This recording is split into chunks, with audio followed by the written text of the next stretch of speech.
আজকের এই ভিডিওতে আমরা সরাসরি জানবো যে আমরা কিছু ফর্মুলা বাহিরে আমরা কিছু জিনিস অর্থাৎ টেকনিক্যালি যেগুলো সমাধান করতে হয় ম্যাথস রিলেটেড অনেক কিছু রয়েছে। এর বিষয় নিয়ে আমরা আজকে 5-6টা ম্যাথস করব, যেগুলি আমরা খুব সহজে সমাধান করতে পারি। মাত্র দেখা মাত্র আমাদের 1 সেকেন্ডে আমরা এগুলো সমাধান করতে পারবো। সেইগুলো আমরা কীরকম করবো এবং তার বিষয় নিয়ে আমরা প্রত্যেকটি অবস্থা আমরা দেখবো এবং সেইগুলো আমরা খুব সহজে জানবো। আমরা পূরণ করতে গেলে আমরা দুই সারি অনেক কিছু লেন্থি প্রসেস আছে, সেই প্রসেসগুলি থেকে আমরা অনেকগুলি প্রসেস জানতে হয়, তারপর আমরা অঙ্ক করতে হয়। এখন মনে করুন তোমার কাছে এইরকম একটা অবস্থা আছে যে তুমি এখান থেকে যে 1000কে কিন্তু তুমি কীরকম পূরণ করবে 1000-এর সাথে। আমরা এইরকম যদি কোনো সমীকরণ যদি চলে আসে 1000-এর সাথে 1000 পূরণ, তাহলে আমরা একটা শর্টকাট ট্রিক্সের মাধ্যমে আমরা জানতে পারবো। অর্থাৎ উপরে যে সারিগুলি রয়েছে 1000-এর সাথে আমরা 1000 অর্থাৎ 3টা শূন্য রয়েছে, নিচে 3টা শূন্য, আমরা 1 দিয়ে আমরা 3 3 6টা আমরা এই জায়গা থেকে আমরা শূন্য যদি বসিয়ে দিই, তাহলে আমরা এই জায়গা থেকে আমরা এই অ্যান্সারগুলো করতে পারছি। আশা করি আমরা একটা ট্রিক্স দেখতে পারলাম। তারপর আমরা আরেকটি ট্রিক্স আমরা দেখবো, যেটা আমরা সরকারি পূরণের অবস্থা অর্থাৎ 55। আমরা এই 55কে আমরা 55-এর সাথে আমরা কীরকম পূরণ করব।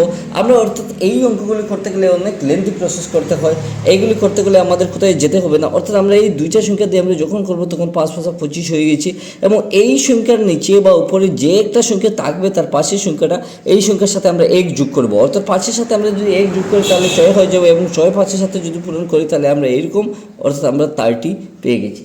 তো আশা করি আমরা 1 নম্বর এবং 2 নম্বর যে শর্ট টেকনিকের মাধ্যমে আমরা দেখতে পারলাম, তো তোমাদের কেমন লাগলো তোমাদের নিশ্চয়ই কমেন্টে জানতে ভুলবে না।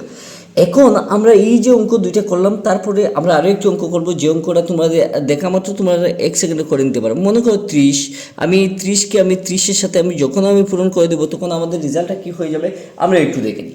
আমরা জানি যে 3 শূন্য আমরা দেখতে পারলাম যে প্রথমে আমরা অর্থাৎ আগের যে পুরানো যে নিয়মগুলি রয়েছে পুরানো নিয়মে যদি আমরা অঙ্কগুলি করি তাহলে আমরা দেখতে পারি 3 0 0 এবং 3 1 3 0 0, ঠিক আছে, 0 1 0 3 0 0, তারপর আমরা 3 এইরকম একটা লেন্থি প্রসেস হয়ে যায়। এবারে আমরা কী করবো 3 0 0 আমরা দিয়ে দিলাম, ঠিক আছে, 3 3 9, অর্থাৎ আমরা এই জায়গা থেকে 90 3 3 9 এবং এই পাশে আর একটু শূন্য দিয়ে দিলেও আমাদের কিন্তু 900 হয়ে গেছে। তো তোমাদের কেমন লাগলো?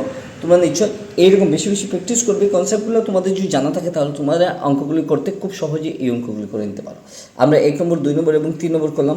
আরও একটি দুইটি অঙ্ক তোমাদেরকে যদি দেখিয়ে দিই তাহলে তোমাদের কনসেপ্টগুলি আরও বেশি ক্লিয়ার হয়ে যাবে। আমি আশা করছি তোমরা খুব সহজেই এই অঙ্কগুলি করতে পারবে। এখন আমি এই জায়গা থেকে যদি আমি আরও একটা দুটো অঙ্ক যদি আমি করে দিই, মনে করতো আমি 45 করে দিলাম, 45-এর সাথে আমি 45কে যদি আমি করে দিই তাহলে আমি কি করব আমি একটু দেখে নিই, ঠিক আছে। আমি এখান থেকে আমি দেখে নিই যে আমি এই অঙ্কগুলি কীরকম করব। এই অঙ্কগুলি করতে গেলে আমাদের কোথায় যেতে হবে না, অর্থাৎ আমরা নিজে থেকে এই অঙ্কগুলি করব। আমরা 5 5 25 আমরা ডাইরেক্ট 25 আমরা বসিয়ে দিচ্ছি, ঠিক আছে। একটু মিসিং হচ্ছে যার জন্য আমি এই একটু সরিয়ে আমি 45, ঠিক আছে, 45 45। এখন আমি কি করছি, আমি এখান থেকে 5 5 25 25, ঠিক আছে। এখন এই যে সংখ্যা নিচে বা উপরে যে কোনো একটা সংখ্যার সাথে 1 মনে মনে আমরা যোগ করে দেবো, অর্থাৎ 4-এর সাথে আমরা 5 5-এর 4-এ আমরা 20 হয়ে গেছি। এই হয়ে গেল কিন্তু আমাদের শর্টকাট ফর্মুলার অঙ্ক। তো আমাদের এই ভিডিওগুলি তোমরা দেখে কেমন লাগলো তোমাদের বন্ধুবান্ধবকে বেশি বেশি শেয়ার করবে। যদি ভালো লাগে ভিডিওগুলি চ্যানেলটা সাবস্ক্রাইব করে রাখতে পারো, এবং ফেসবুক থেকে যদি এই ভিডিওগুলি দেখে থাকো তোমরা বেশি বেশি ভিডিও শেয়ার করবে এবং পেজটি ফলো করে রাখবে। ধন্যবাদ আজকের জন্য।